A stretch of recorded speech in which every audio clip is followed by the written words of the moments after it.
Hi, I'm Nicola Cairncross. Hi, hello, hey, hi. I'm going to talk to you about success.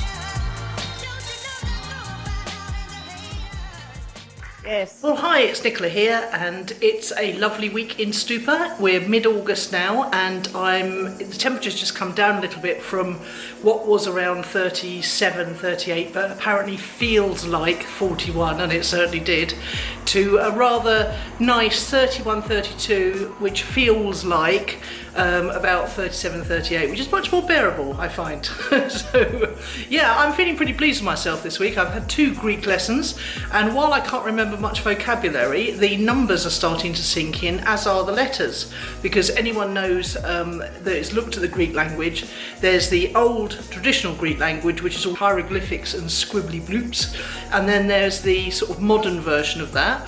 And I realised I'm actually picking up quite a lot of the letters now, because I was on the IKEA Athens website earlier trying to order some extra sheets, pillows and pillowcases for delivery. And of course, anyone who's watched this Vzine for any length of time knows it's quite a challenge getting things delivered here, because we don't have any addresses. So you either get stuff delivered to Katerina's supermarket, that's the smaller items, or if it's a bigger item, you get them to give you a ring when they're coming into town from Kalamata, which is about 45 minutes away.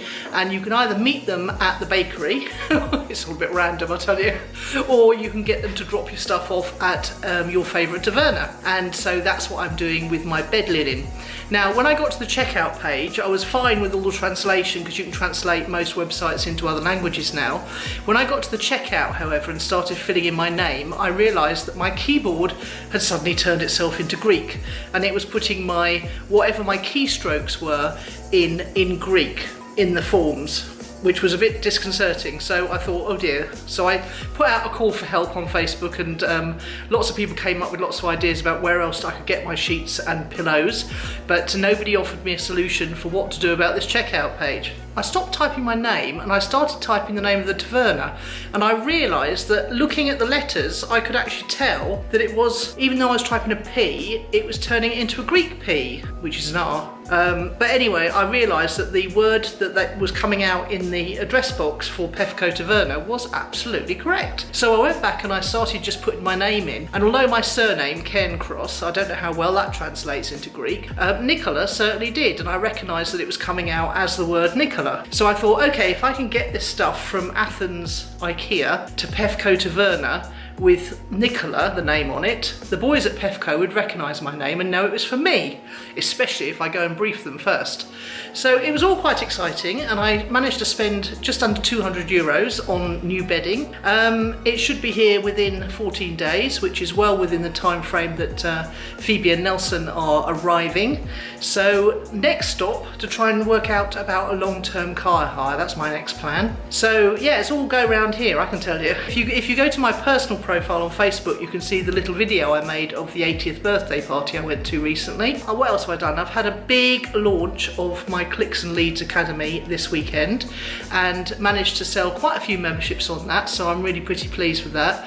I'm offering a 1-year membership, which cuts over 50% off the price of the monthly membership. So go and check it out at clicksandleads.academy, because it's working really well and lots of people are having a great time and they're getting my help. And I totally forgot to tell you that one of the local cats who lurks about here, really pretty grey and white one, has just had kittens.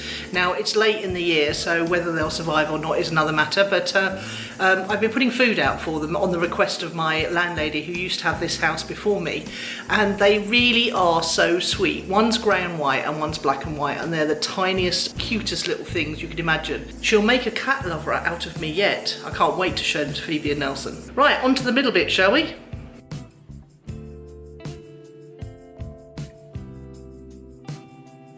So after all the excitement of the weekend, when I was doing like a mini launch to my mailing list of the new name clicksandleads.academy, I was feeling a little bit flat yesterday and I didn't quite know what to do with myself.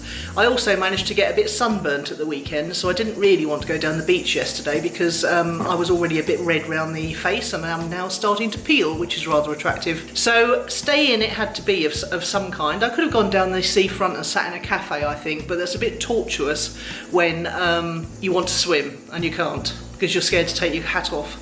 So what I did was I thought I'll stay here and I'll do some work instead, but, you know, perhaps do some stuff that I don't normally get around to doing, except at weekends perhaps, like my accounts. So I've been moving over to Xero, which is an online bookkeeping system, and I enlisted the help of the Bean Ninjas. And the Bean Ninjas is a great firm based in Australia actually, who specialise in working with digital nomads and using Xero.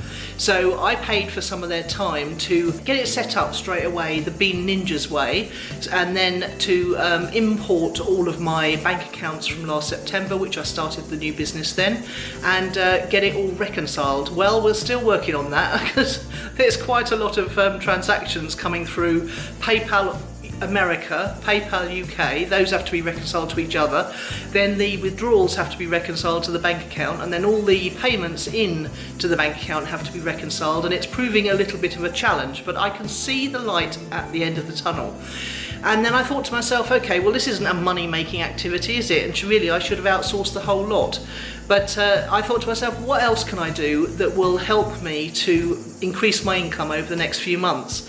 So what I did was went through my deadline funnel and turn it all into encouraging people to book up to work with me for a year rather than monthly by monthly. And the reason I've done that is because A, my mentor recommends it, but B, it seems to be easier to sell a yearly membership than it does to sell a cheap monthly membership, and I can't work out why.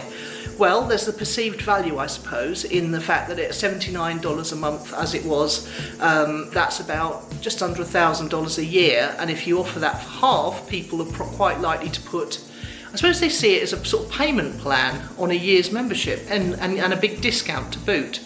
I actually hate yearly memberships. For me, I don't like them at all because I'm always thinking, scarcity mentality, I know, but I'm always thinking that when the next year comes round, perhaps I won't have enough money, which is just daft, but there you go, it's a hangover from the days when I might not have done.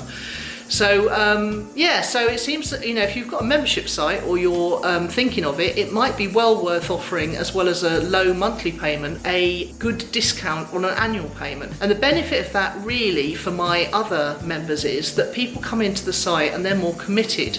You know, they've paid for a year, they want to get their money's worth, and they're now really up for taking some action. Whereas I suppose the monthly membership people were just, oh, you know, I'll pay a month and see what happens. There's a full guarantee on it.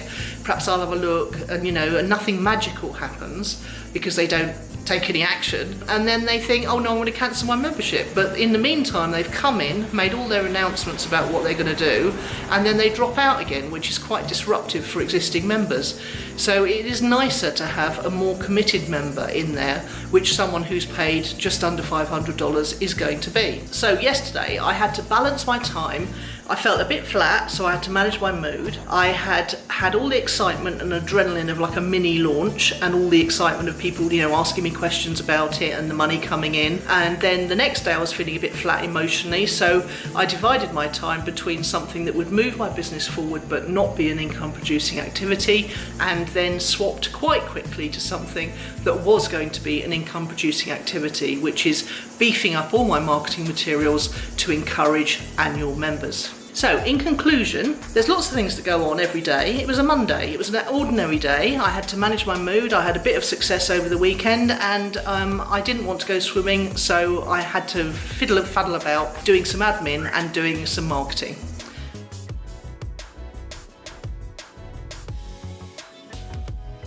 Okay, so on the blog this week, I shared a bit of a backstory on how I got involved in internet marketing in the first place. If you go to nicolacairncross.com/blog, you'll be able to see that. It's called The One Thing I Wish I'd Done Earlier. And I share the one thing that I think would have brought me success online a lot earlier than I actually achieved it.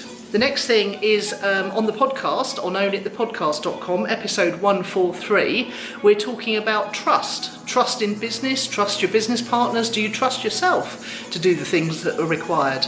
That was with the first of my guest co-hosts, Georgina Noel, and we had a right lively old time. She brought the Client Challenge of the Week, which is all about trust, and we also talked about what had happened in her week, what had fueled her fire, and who or what had impressed her. So it's really nice. 5 weeks of guest hosts. So come over to ownitthepodcast.com and check that out. On the Vzine last week, episode 28, I was talking about why you might want to kill your website fairly soon. So go and check that out. If you're just struggling to get a website up and running for your business, you might be able to avoid it altogether. And on the blog, and I'm not sure if I've said this before, but I'm going to say it again anyway, I've interviewed entrepreneurial thought leader Christopher John Payne. Christopher used to send out more than 1 million letters a year, and then he's moved on to internet marketing from direct marketing and direct mail, and he's now really very successful online, as well as mentoring other people who want to sell physical products particularly. And I think I'm going to leave it at that, because looking through my blog, it's making no sense to me. I don't know if it's heat or if I need a swim or whatever, but it just doesn't look very familiar today. I'm feeling a bit mad. See you later.